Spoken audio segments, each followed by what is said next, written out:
Hold on. Good morning, everybody. How are you? We are here for another installment of Read with Me. I pray that you are in the middle of a wonderful morning and about to get started on some really great things today. I hope you're preparing to have an amazing day, as we say every day.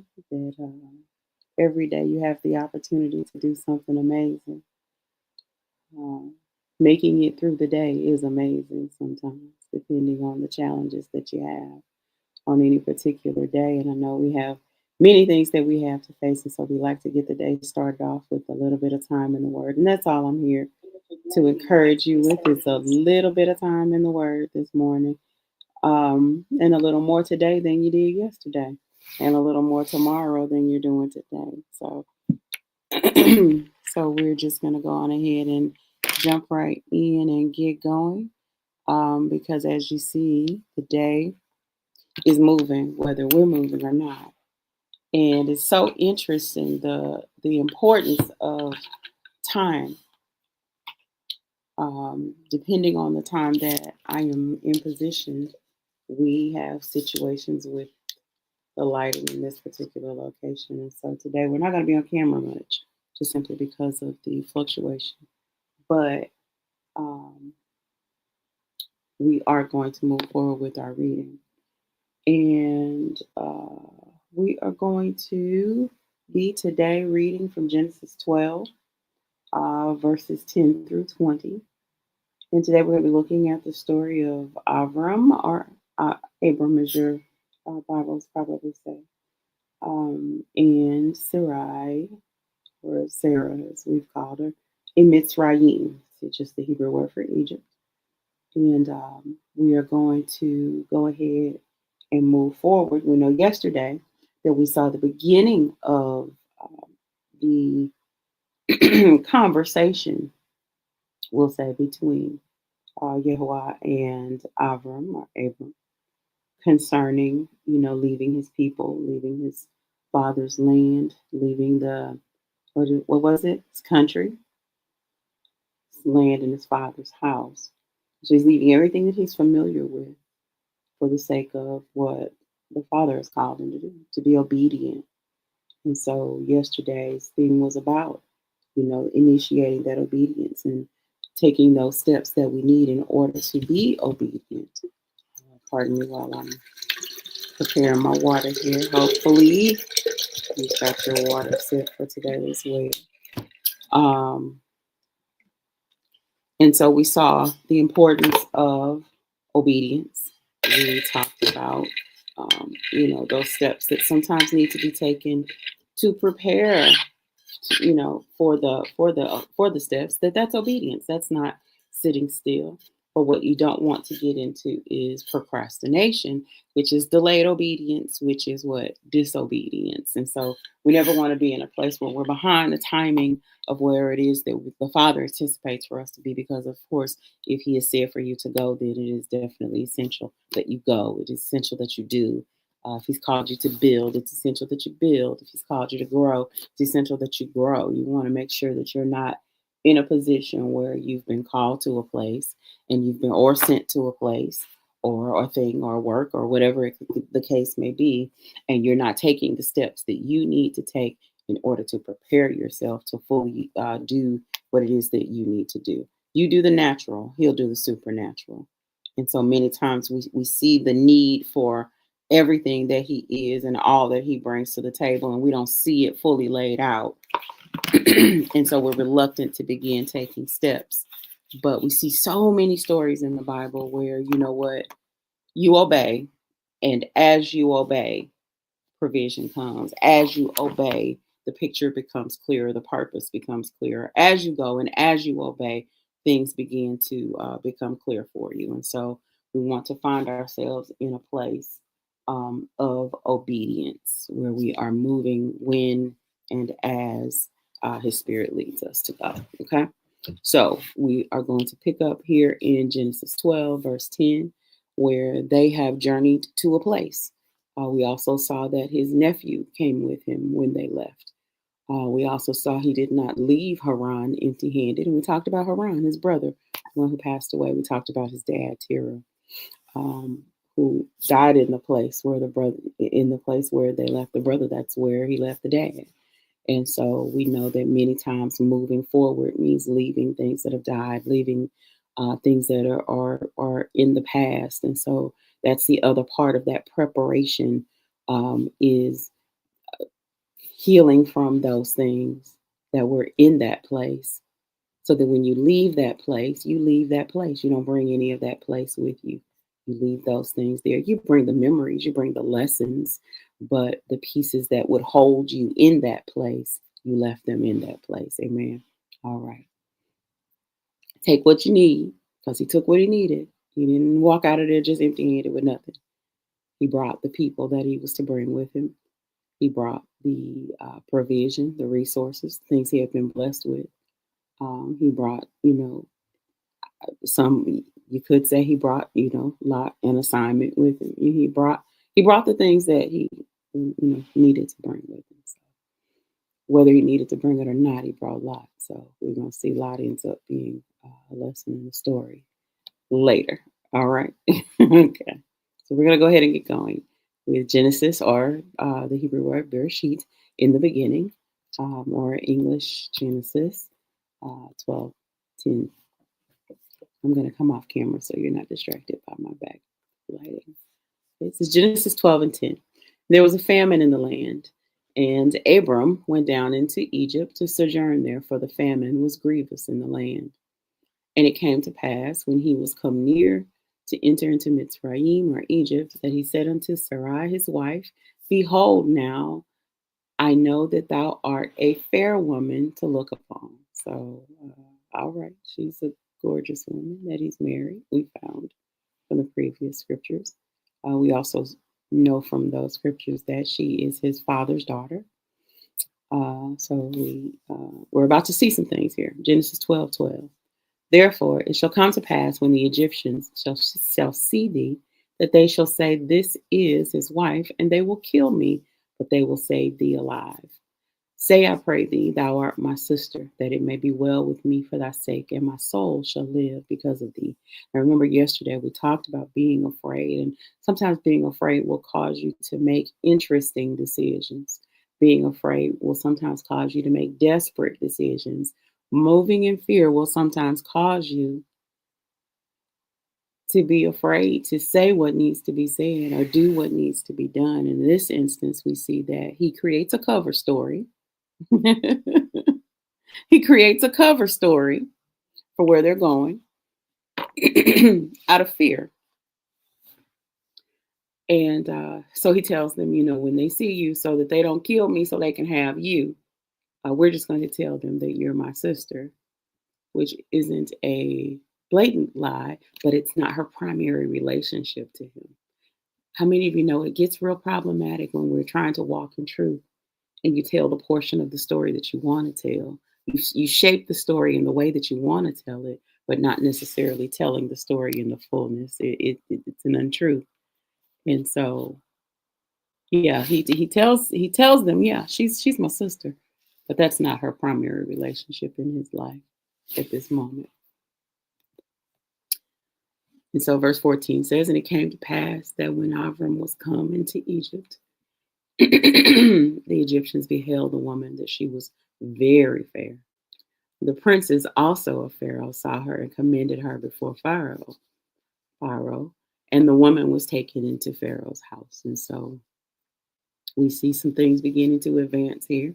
And just as he thought, she's she's fair enough that not only when the people see her, but those that served in the house of the king, those who are the princes of the sons of the kings, the sons of the Pharaoh, the sons of the rulers, saw her and said, bring her to us. And she's taken into his house. Now, her beauty grants them access that I believe was purposeful. But we'll watch as this story plays out and you can make your own decision. says, and he entreated Abram well for her sake. Okay, you see, her beauty opened doors for favor. And he had sheep and oxen, and he asses and men servants and maid servants, and she asses and camels. And Yehovah, the Lord, plagued Pharaoh and his house with great plagues because of Sarai, Avram's wife. And Pharaoh called Avram and said, what is this that thou hast done unto me? Why didst thou not tell me that she was thy wife? Remember, we talked about it. Yeah, she is his sister, but her primary relationship to him was his wife. And so we see here that there's implications for Pharaoh's house because the relationship was initiated based on a lie. You can poison relationships. You can poison connections. You can poison situations by coming in and not being truthful. And it's funny, sometimes we go into relationships with people, we go into conversations with some people, and we bare our souls, we give them all. Then there's other situations where we go in and we're particular with the facts that we choose to share.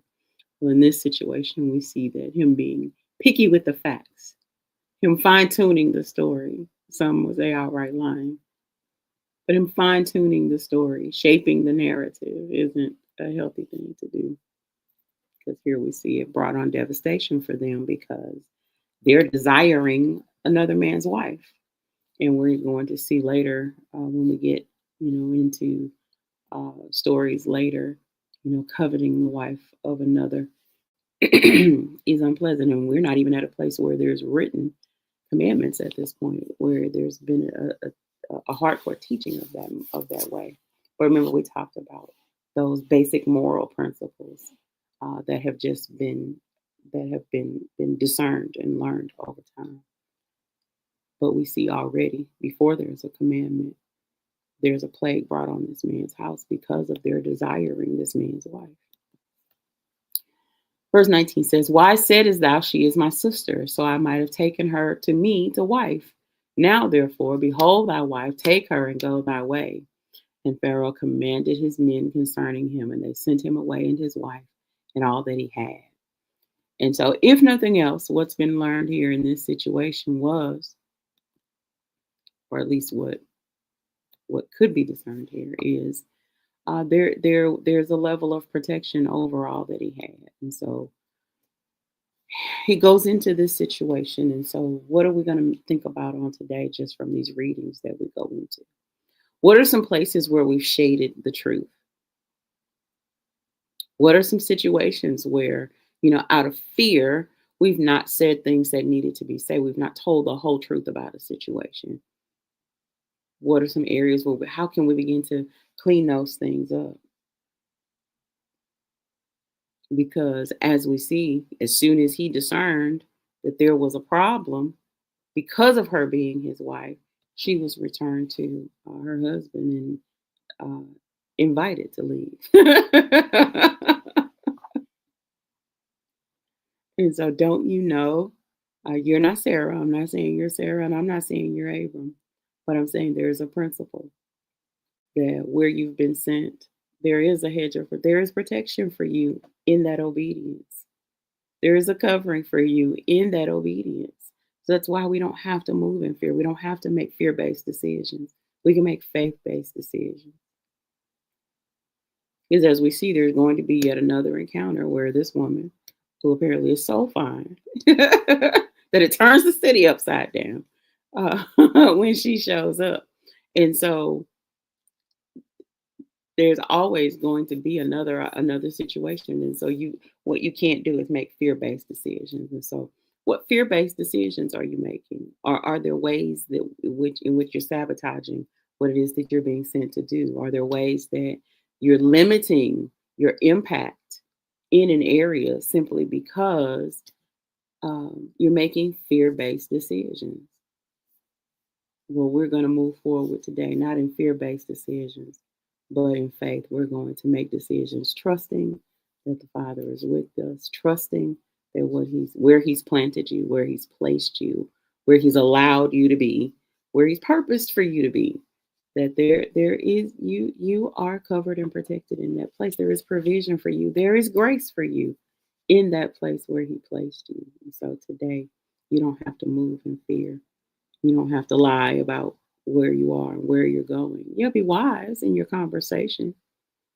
Don't give everybody everything, but when pressed, that's when you're asked, it's important that you not lie to yourself and not lie to other people, because that's a fear response. The lie is the tool of the people pleaser, and you don't see it as a lie because you're a people pleaser. You're just trying to keep the peace. You're just trying to smooth things over. You're just trying to get through the moment. You're just trying to avoid getting in trouble. You're just trying to, and so we don't see those as lies.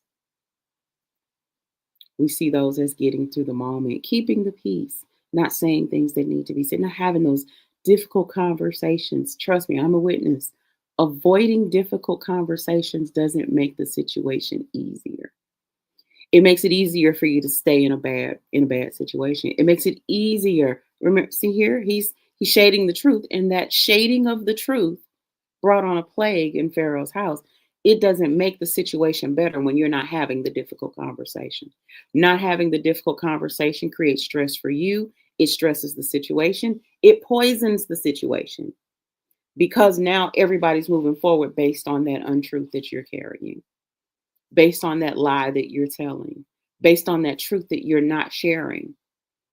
And so it's literally a house that's built on a lying foundation. It's built on a lie. And as soon as truth is introduced into that situation, the entire situation falls apart. So don't make those fear-based decisions today. Don't move in fear. Just keeping the peace. If you've got a lie to do it, you're not keeping the peace because there's no way for you to be at peace in the midst of a lie because you know it's not true. And not only do you not know it's true, your father knows it's not true. And so I'm not saying today go out there throwing those truth bombs that people throw. Well, I'm just saying it in love. Gotta tell the truth. I'm not talking about being harsh with people. But I am saying be truthful. Don't allow the fear of not being accepted, fear of not being understood, fear of people and situations, especially not when you're dealing with a situation where you've been instructed and you've been led there.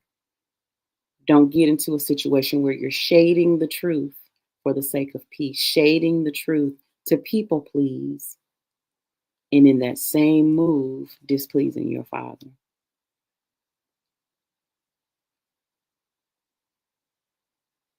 So we're going to move forward today with our day. And what are we not going to do?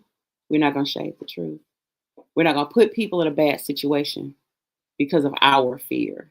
We're going to bring plagues into our situations. Not literal plagues, perhaps, but also not the damage of being based on a lie, not the danger of being based on a lie. How many people think they know you but don't really know you because you don't tell the truth? You don't say the things that need to be said. You're an avoider because you don't want conflict. Sometimes conflict is necessary. Sometimes conflict is the assignment because then you have to work through it. I know that sounds weird, right? Because all conflict isn't bad. Sometimes conflict is necessary in order to bring the resolve, to bring the resolution that you need. But you'll never get the resolution that you need if you're never truthful about who you are, truthful about where you are, truthful of where you stand, truthful of what truth, like the truth. And you're not going to please the Father, not telling truth. So I want to encourage you today as you go forward today, having that amazing day that we always talk about every single day, that we do what? Not make fear-based decisions, that we not walk in untruths, that we not avoid difficult conversations. Again, I'm not saying go be, confrontational Cali today. Everybody's getting set right. No, no, no, no, no. That's not what we're doing. But when we're in situations out of fear for our own self and safety, especially concerning your assignment. Because what if your assignment is to be truth in a place where lies are prevailed? What if your assignment is to go in and be truth in situations that are already based on lies? You come in and carry truth and allow the Father to be the protection over your life, the protection over your plans, the protection over your future. You can't, that's not a solid foundation. So don't put yourself there. So, we're going to head on out of here. Again, I pray that you have an amazing day, as always. I pray today that you find a way to do better than what you did yesterday. And remember, consistency is better because there was a time when you weren't consistent. So when I say have an amazing day, I'm not necessarily saying you got to go climb mountains today. What about building consistency? If you're working on your health, are you being more consistent? You're working on improving at your job. Develop consistency. And definitely the main thing that we're here for, spending time in the Word every day, prayer and meditation. Take that a little deeper today because you're becoming consistent every single day. You're devoting time every day. So now take it a little further. And I already know because you all are inboxing me that you're going forward and you're having those great days. So reach out if you again, as I say every day, I believe in prayer partnering. I believe in agreeing is touching any situation. That if we agree and stand in faith for the Father's good and perfect will in your situation, that He knows how to work all things together for your good. So I'm gonna get out of here because this sunlight is bothering me, which says it is time for me to go do what? Render unto these people what is due these people. So go have a good day and go have an amazing day. I didn't mean a good day. I meant an amazing day. And if the Father allows, we'll see each other here tomorrow morning earlier because this sunlight is oppressive at this hour. And I'll talk to you tomorrow.